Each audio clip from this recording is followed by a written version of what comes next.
Hello everyone, James here again. I am joined by Dorian Payne today from the Castell Property Group. Dorian, thank you so much for joining me. Thanks for having me, James, and hey to all of the listeners. Thanks for tuning in. Is it Castell or is it Castell with you being Welsh? So when you're in the homeland, Wales, it's Castell, but if you cross the bridge, it has to turn to Castell, otherwise everyone thinks you have a lisp. We'll go with Castell then. Dorian, you have been investing in property for quite a while now, despite not looking old enough to have done so. You've done an absolutely, a range of different strategies and things, and you're working on some really cool projects at the moment. So if you'd just like to tell the listeners a little bit about yourself, your background, and how you got into property, that would be amazing. Yeah, sure thing. Thanks, and thanks for your kind words as well. I did have a shave before this because, and sometimes, it makes me look 10 years younger. But I can't believe, for me, time's flying. I can't believe how fast it's going. But anyway, so yes, a little bit about myself, just to give the listeners some context. So I'm very fortunate. I've been involved in property for as long as I can remember. So my parents were accidental landlords. My dad was an old school builder, not a property developer, but he had like a window factory. Used to do the convert from single glaze to double glaze windows sort of thing. And they bought just properties without a business plan, run down things. He would do them up in his spare time, and they just instinctively kept everything. And capital appreciation treated them very well. But growing up, I was destined to be an electrician. My dad's an all-rounder builder. My brother's a builder, and we were on site growing up. The opportunities we could, half term, sometimes on the weekends, sometimes whenever we wasn't in school, really. But I absolutely hated being on site. I'm not going to lie. There's a little joke I say that if you shake my hand, you'll ask me what moisturizer I'm using. But if you shake my dad's hand, you'll get a paper cut. It is old school. His hands are permanently stained with dust and oil. But yeah. What about being on site? Was it that you didn't particularly like? Was it kind of the graft? Was it the mentality? Time went very slow. I just mentioned it about how fast time's going, but when you do what you enjoy, when you do what you love, time flies. It goes, hours are minutes and days are hours. But when you do something that you're not really fond of and you don't like, a minute is a day. It's just it's that drastic. But I was really young, so I wasn't doing anything technical. I wasn't being taught anything technical. I was sweeping up, making tea, grabbing tools, putting tools away. So that's probably why I didn't enjoy it. So I started helping my mum manage the kind of the bookkeeping of the rentals and the letting side of things, because both my parents they did very well for themselves, but they left school. They didn't finish school. They're both dyslexic. They can't read or write properly, and it's just that's they operate very old school. I left school. I didn't stay on to A levels, and my property kind of career started from when I was 16. When I was studying to be an accountant. I set up a letting agency as well, and I'd scaled that via cold calling.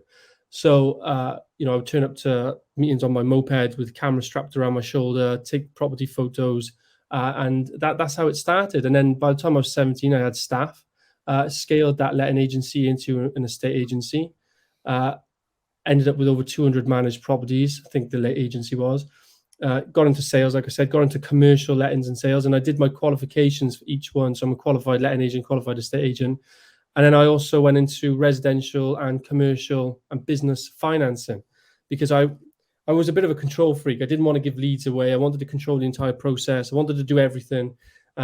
So over the years, I was still doing the accounting along the time. So, and I'm a qualified accountant, but I did it through the AAT, so Association of Accounting Technicians, and ACCA, Association of Certified Chartered Accountants method, rather than a straight kind of degree or master's in finance. So I did that. And I was scaling my business along the way. So like I said, lettings, estate agency, finance. And then I started working with investors myself because I started networking across the country. So I was borrowing money and I was doing my own properties. So how old were you when you bought your first investment property, Dorian? 20. Yeah, 20. So I started, buy, refurbish, refinance, flips, commercial conversions, and then I got into new build. sorry, I might have been 19 actually, because I did that for a couple of years, and I got into new build private development when I was 21, and spent about 2 years doing that, and nearly went bust. So, because what were the challenges there? well, new build private development was, it still is the sexy thing, but the problem with it is that if it doesn't work, you're fully exposed to debt. But if you can't sell something and you're at maximum finance exposure, and you've got investors on board, and there's nothing else you can do, and you can't drop the price, even if you drop the price to the lowest price and it still doesn't sell, what do you do then?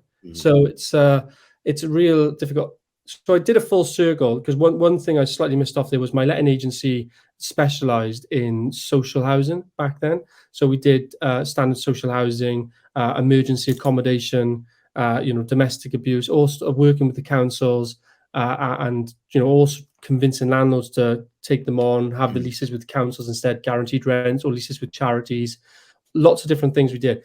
So I came full circle in the development business and launched Castell Group, which I think I was 24 when this business launched.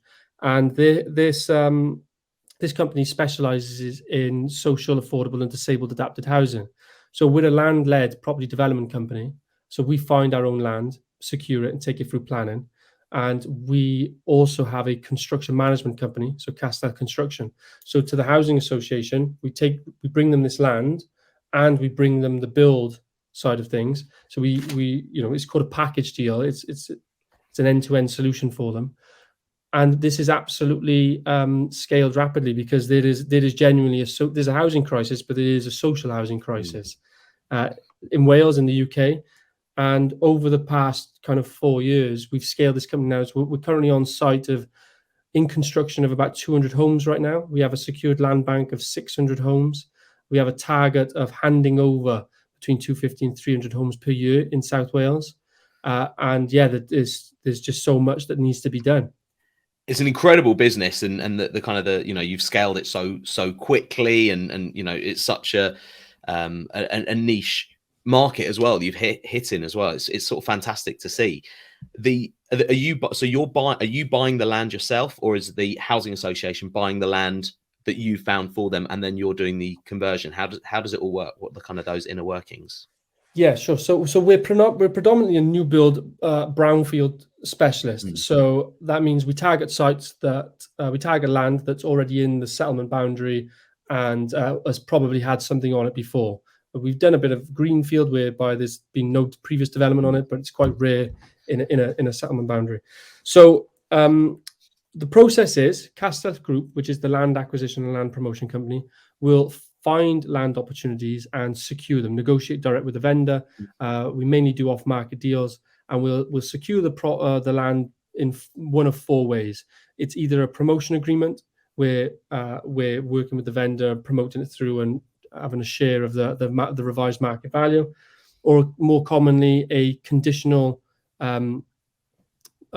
contract, so subject to planning, subject to housing association signed contract, or an option agreement, which is our preferred, but they're not as common because they're not everyone knows what an option is.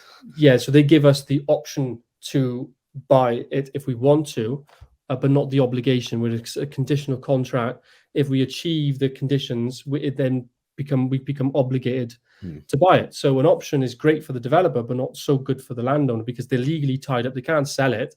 It's got a restriction on the land, on the title, but then the developer doesn't actually have to buy it. So they're great to have, but they are a bit more difficult to negotiate. Yeah. And then the other one, the last one, is just a straight unconditional purchase. So we'll just buy it, just like you would a normal house. And so if the deal's good, we might just do that and take the risk. Once we've secured the land, we never buy anything without informally having it sold. So we'll know if a housing association is interested. We'll know how many homes we can get on the site, and if that's what they want as well. Providing that's the case, we will take the risk and we'll tie it up, work with them informally, whilst taking it through the planning system. And then with timing, then the planning process and the legal process with the housing association kind of runs a bit together. And hope that once we've got planning, we will sell it to them, and then they will back to back with the build contract and pay us back, basically. So they're buying the site with planning, and you're doing the build. Yeah. So they'll buy the site we're planning. They'll give us the build contract, and if we've done our job correctly, we hopefully have made a land uplift on the land what we've secured it for versus what we sold it for. And then as long as we do our job properly on the build, we'll hopefully make a build margin as well. And then combined, we have our margin for the project basically. Yeah. And so once you've then secured the planning on the property, you hand it over to the kind of in-house build team who do the works. Are you kind of hands-on with both those side of things? Are you with the acquisition and with the refurbs or the development? Yeah, so I'm managing director of both companies, and I have teams in one. It feels like one company, but legally they're separate. The construction company has no land interest, doesn't get involved in it. It is a trading company, and the land company is a land investment company. So they're two different things. But yeah, I oversee both of them, and like I said, there's a team beneath me that have a managers, heads of each division. So we currently have 40 staff now, and we're more of a construction management company whereby we don't employ direct tradespeople like electricians and plumbers, etc. We'll have a development, and we will split it down into subcontract packages, and we will let those, and we've also got an in-house buyer where we buy our own materials for certain parts of the job. We've only recently just launched our own groundworks company, so we've taken that because that was the other remaining bit which we had limited control of, and it was you with new build you can lose a lot of money in the ground. It becomes really expensive, and if you get it wrong, it's also hard to quantify when a subcontractor's on site. If the variation is true, it's actually groundworks are so important to the success of a new build development company. So that's why we've taken a bit of control of it now. So you said you're getting some grant money as well. Where's that coming from? So the housing associations get the grant money. It's what allows them to do the development. But obviously that comes from central government, local government. If the local government, reduce the amount of grant and reduce the targets, and you've seen stuff like that in the news about just the targets, then that will just mean that the housing association can deliver less. It doesn't matter about the waiting list. It doesn't matter about what's needed. They just can't do it unless there's grant support. They haven't got the money to actually pay for it themselves. So it's coming from the government.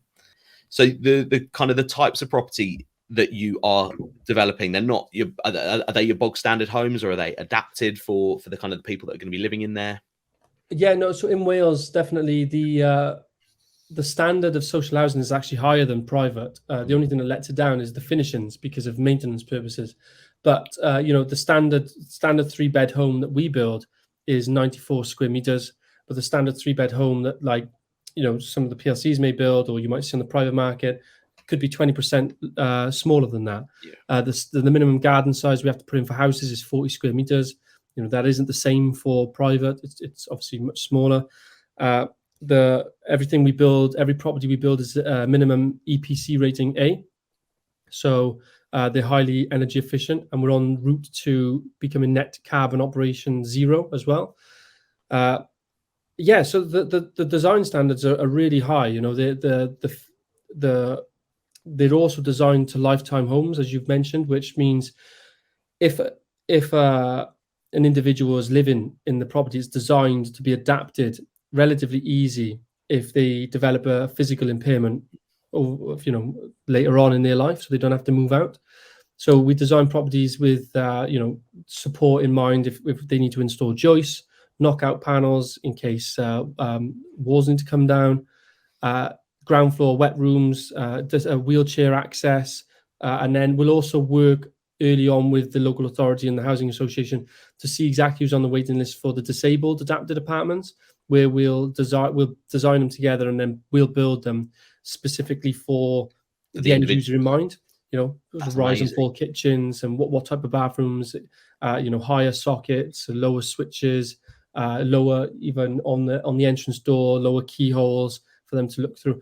So but it's good, because when you check these tenants in, some of them have been on the waiting list for over a year, so we can see firsthand the actual problem is, and we've experienced tenants crying when they've finally managed to move into their new home. I can imagine it's spec for them. It's like a custom built house that they probably never thought they were going to be getting, and you're able to deliver that and provide it to them. So it's incredible what you're doing. Yeah, we just need to do more of it. We really do.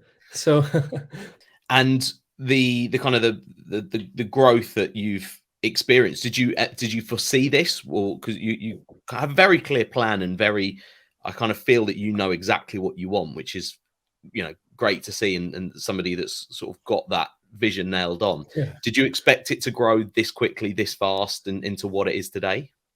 So the honest answer is I expected it to grow faster, and the only reason is because I could see the gap in the market. Like the stats Mm. are factual. I could see how much grant money was being allocated into social housing. I could see the shortfall of social housing, and I could see that private developers struggle to make social housing work because it isn't as high a margin, and the margin for errors are low. If you make a mistake as a private developer, chances are the whole development process, it still takes years, but the sale prices have gone up. So your mistakes get masked by increased prices. It doesn't work like that for social housing or affordable housing, disabled housing. Your sale price is fixed. Once you sign that contract, you might have a 2-year delivery, 18-month delivery. Any changes in that is coming to you. So anyway, yeah, I thought it would be. I'm obviously very proud of what we've done, but I can see how much there is really to do. It hasn't grown as fast as I would have thought, but that's really because of planning. I underestimated the planning process big time. So we used to work on an assumption of site secured, offer accepted, 12 months we'll be on site, a year. We thought that would be ample time, but it isn't. We've literally had to double it. So it's about 2 years. And I didn't expect that. So we're about a year behind where I thought we would have been, but With the finance, you mentioned sort of, your part of your key job is the raising of finance. There's obviously grant money coming in from the housing, from the the housing associations. Are you raising private finance? Are you raising institutional finance to kind of be funding the developments as well? Is it coming from internally now, sort of from profits? So the finance is such an important part. I cannot downplay how important it is into any business, but especially in the house building and construction sector, where construction has one of the highest insolvency rates that is in business, and it mainly comes down to cash. And I can see it, and I've experienced it firsthand how sensitive this type of business is to cash flow problems. So when this business was started, I was already working with investors doing projects and developments, as I've already mentioned. To get into the social housing sector, this company, obviously Kickstart, was set up as a brand new company, had no trading history, no record. And the first deal we did was, a multi-million-pound project, and you can't do that off a contract. So we actually ended up funding everything ourselves, and I did that as a private developer would, combination of private investor and bank funding. Now we're selling the land, and they're giving us a build contract, and they're paying us monthly because we finally built up, track record and reputation. But what happens then is when you lose the land, if you're securing land on promotions, conditional contracts, or options, you have no security, so you can't raise money on it. So all of that money to take it through the planning system needs to come out of working capital. And then if you sell the land to a housing association, they give you a build contract. If you haven't done that build contract or cash flowed it correctly, you've got no security again. So you can't raise money as a private developer would on that piece of land or that project to fund you through. You've had to cash flow it correctly. So a lot of mistakes can happen in that, which means cash negative positions. So to scale, and especially like at the moment, we're spending 50, 60, sometimes 100,000 a month on pipeline. I sold 20% of the company to a small family office, which is in exchange for a quite substantial multi-million-pound finance facility to help with the working capital. That's really what's allowed us to explode our growth. But yeah, just knowing that pot's there as and when you need it, so the kind of the cash flow issue is kind of a little less. It was a little less. I mean, but that was that we took that on the premise of that 12-month situation which I mentioned. That moved to 24 months. And so we've experienced massive cash flow tightness ourselves, not because we don't have stock. We have multi-million pounds of, like we have 120 million pound of forward sold of projects, but it's just the timing. They have to sell. We have to get that money in. It's like any, so we're definitely operating at kind of max capacity from a cash flow. And I would definitely say that cash flow is our biggest risk of this company by far, even though we're forward selling. And so managing that is critical, which we do, we do manage it well. But the only way to raise money for this type of business is by selling equity or getting working capital, like debt-based loans, which is business loans or invoice financing or credit cards or anything like that. But construction sector, house building sector, is deemed as high risk. So there's no bank funding support, hardly any bank funding support for new companies. You have to already be established and they go off your previous. So this is probably part of the reason why there is such a shortfall, because anyone that wants to start doing this is going to be hitting some big hurdles very quickly. Ultimately, this type of business is a high barrier to entry because it's so capital intensive. It takes so long to get a cycle through, to get your money back and working for you, that it's incredibly difficult for new companies to enter that market. And that there, when a business is high barrier to entry, typically, like we're experiencing, it's difficult to keep up with demand. In fact, demand accelerates more than supply because there's just not enough people doing it. But when you're in a business like this, where the working capital cycle is long, the money comes after the work is done. Yeah, and it's an inherently cash negative working capital cycle business, which is what this business is. If you're in that type of industry, you need to really understand figures, or someone on your team really needs to understand it. If you're in a working capital positive business, it's not as important. Sales is more important. Doing more is more important. But you should still have somebody that knows what it means and can actually explain it to you. So obviously, kind of what next? More scaling, more growth, more of this. Anything else on the horizon for you? It sounds like you got your hands full with all of that anyway, though, Dorian. Yeah, I mean, one of the biggest problems with most entrepreneurs, and myself as included, is we are our own biggest risk, because when we feel things are working, we end up doing something to just break it, because we're so used to working in chaos that when things are this is where I said the importance of an operation manager is where they're all about keeping that piece in line and refinement, whereas I am more about quite chaotic, explosive growth, and which you shouldn't do when a business is already kind of up there. It needs to be cultivated properly, which is fine. I understand that we're not there yet, but we're nearly there. But what's next for me is we gotta nail this region. We gotta hit our metrics. So we gotta be doing our handover figures. We gotta be there or thereabouts with our program delivery, our health and safety, our quality, our customer satisfaction, employee satisfaction, our 3-year land bank. We got to be there with our financial metrics. And once I feel, and then I'll be focused on bringing in the right ops person, making sure I get the right level of detail I need, and then I'll be focused on the next fundraising and next regions. That's literally it. I need to raise a substantial amount of money at the correct return, and